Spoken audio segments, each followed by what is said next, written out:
Today I'll be showing you how you can mod Pizza Tower. I'll be answering some of the questions from the comments of the previous video, so let's go ahead and get started. Make sure to check out part 1 if you haven't yet, because it includes some information on how to install and the basics of using UndertaleModTool, which is the tool we're going to use to mod the game. So let's get started with some comments. SRJosa834 says, I've modified the Pepino sprites, but when I enter the game to try them, some sprites are invisible. Do you know how I can fix it? Yes, I can tell you how you can fix it. If you still have the modified version as the data.win from last time, you'll need to copy and paste the original data.win, which we made a backup of here. And if you don't have a backup for whatever reason, you can go into Steam, go to Pizza Tower in the library. Where is it? Pizza Tower, here we go. Go to Properties and Verify Integrity of Game Files, and that should restore any files that were changed. So anyways, let's go ahead and load the original data.win in UndertaleModTool. So here's how you can modify the sprites. So let's say I want to modify the Pepino sprite. I believe that'd be called player. Let's say I wanted to modify like a taunt. I can probably look up taunt, right? Let's see. This one might work. So you've got a bunch of taunts here. And basically, let's say I want to change this one right here, right? The little school one. You would want to go to the sprite right here that you want to change, and then you would select whichever frame you want to change, and then you would press this little dot right here, and that would take you to the texture page. So once you're here, you want to click right here where it says texture 230, and that will take you to the entire texture page. And then you want to click export. And I went ahead and created a folder right here called texture page items, and we're gonna save it as 230.png in that folder because it says up here it's texture page 230. You don't technically have to do that. You can save it wherever you want, but I'm gonna do that there. Then you can open with whatever your preferred image editing software is. I'm going to use GIMP, although I'm not super experienced with GIMP, so bear with me. So here we have a bunch of Pepino sprites. Let me try and... You can go back through this little thing, and you can to remind yourself where in the thing it is. So let's find that sprite in this mess. Okay, so here it is. We found the taunt. So you may be wondering why Pepino's sprites are actually yellow, and that's because that's how the game tells like which parts of the texture to change to whatever clothes he's wearing. So if you're wearing like special clothes, it'll change it to something different. So if you actually, I'll show you in a second how to export the sprites as well, just as individual sprites. And then once you do that, you'll want to fill it in with white, obviously. But let's just go ahead and just scribble all over this. I'm a bit lazy, so I'm just gonna scribble all over it because I don't really want to have to do a bunch of random stuff. We'll change the color, why not? Okay, and then we'll go ahead and export that to... I suggest you export it as a separate file, so 230_changed or something like that. That way you still have a copy of the original, and we're gonna export that. You don't have to do that though. You can probably replace the original file and it'll be just fine. So let's go ahead and go back to the texture page, and we're gonna click import, and then we're gonna import 230_changed. And you'll see that our sprite is actually changed to this mess of a sprite I made. Now we're going to go up to File and Save. Now, real quick, I actually have a confession to make.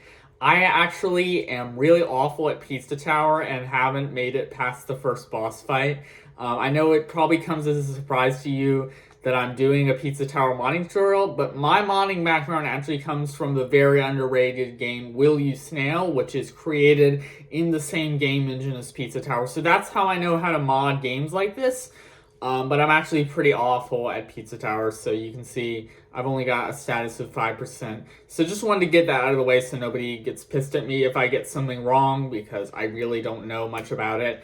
I apologize for letting any of you down. I mean, it's not really my kind of game. I would have done a Will You Snail modding tutorial, but that game is kind of, nobody's really interested in that game anymore aside from the people in that community, so... it's a very underrated game, though, and I suggest you play it if you're interested in unique fourth wall breaking stories, or just rage games, or it's soon it's getting a level editor as well. So there's a bunch of reasons you would want to get it. I would just look up a tutorial or some gameplay at some point. So anyways, let's go ahead and go into this 0% status. There we go. We should have been, yeah, there we go. We got it. See, you got the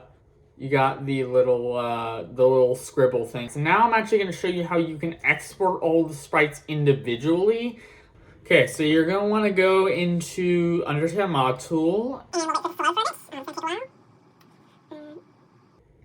How's your day going? Is it going well? Let me know in the comments. Got to get that algorithm stuff going by commenting. Like, comment, subscribe if you haven't yet. I gotta say that because that's the rules on YouTube or something. I don't know. Yeah, I'm not very good at this YouTube stuff. Not yet, at least. It's loading. Okay, here we go. So what you want to do is you want to go up to here and up to the top left of the window, and you want to click Scripts, Resource Unhackers, and you want to click Export All Sprites. And then I'm not exactly sure what this does, but I think it means, do you want to include the extra space that's empty around the sprite? So if there's like empty space around the sprite, then it would be whether or not you want to include that when you export it. I'm gonna click yes. Yeah, but it's gonna take a while because, like I said, there's like a crap ton of sprites in this game, and in fact, at some point it usually ends up like freezing, so I have to wait like an eternity for it to save.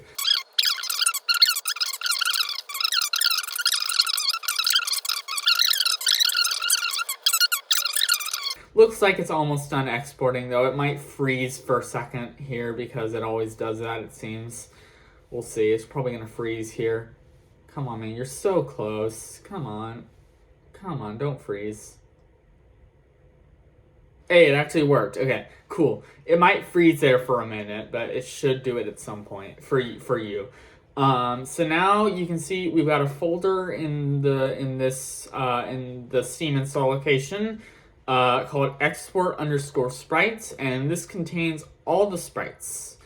You've got pretty much everything. So if I want to search for player, it should show me sprites of the player. Let's go ahead and show you the last question. Dandler's Crap says, man, I don't know what the problem is, but I can't put anything into the sounds folder. I've tried basically everything, and although it's not discussed in the video, I'd really like to see how it's done. Okay, so here's the problem. Pizza Tower actually uses a special third-party system for playing sounds that isn't built into GameMaker. So UndertaleModTool doesn't really support editing or exporting it. I really have no idea how to edit them. I found a tutorial on Game Banana that might work, but I really have no idea if it actually works because I tested it. You might want to do some research and make sure this isn't like a virus or something, because there's always a chance of that. Like, if I'm not responsible for anything that happens if this turns out to be a virus. I doubt it is, but we'll see. Yeah. Yeah,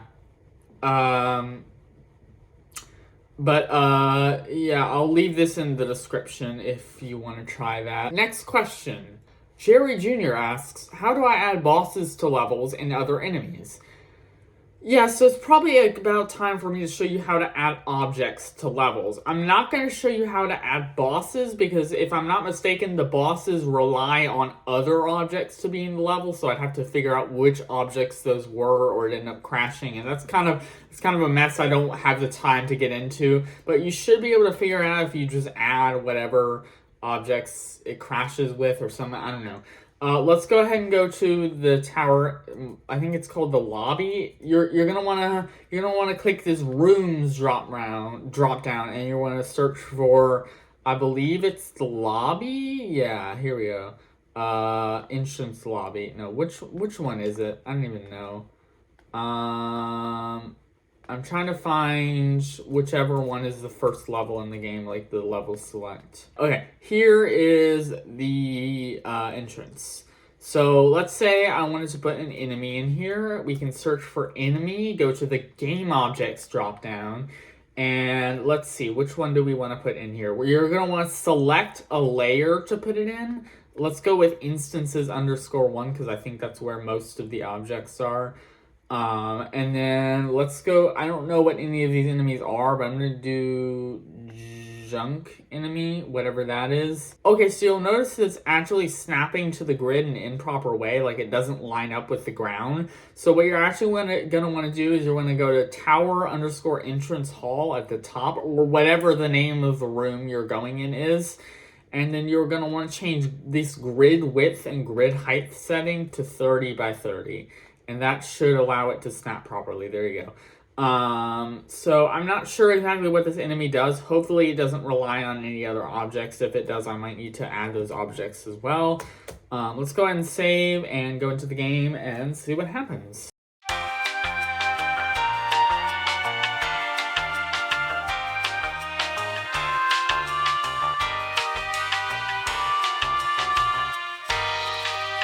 And yeah, that's about it. I hope I answered most of the questions that y'all wanted to know. If you have any more questions, let me know in the comments. There's a good chance I won't make a part 3 because I've kind of lost motivation for this series, but I'll try to answer any questions that I know the answer to in the comments. If I don't answer, just assume that I probably don't know the answer to the question, because I read pretty much every comment as of now. Me having motivation to make a part 3 will increase the chances a lot. So if you want a part 3, go ahead and give the video a like and maybe even subscribe, although that's not really required because I don't really make Pizza Tower content. So I can totally understand if you're not interested in that, but I do make Danny-inspired devlogs. Currently I'm working on my second ever one, which is a Geometry Dash fan game. So if enough people hit the like button, there's a chance that I might get enough motivation to do a part 3, but I'm not going to promise anything. It'll definitely increase the chances though. So yeah, I'll see y'all later. Make sure to like the video, share it with your friends, and I'll see y'all in the next one. Oh god, my chair just fell over. Oh god.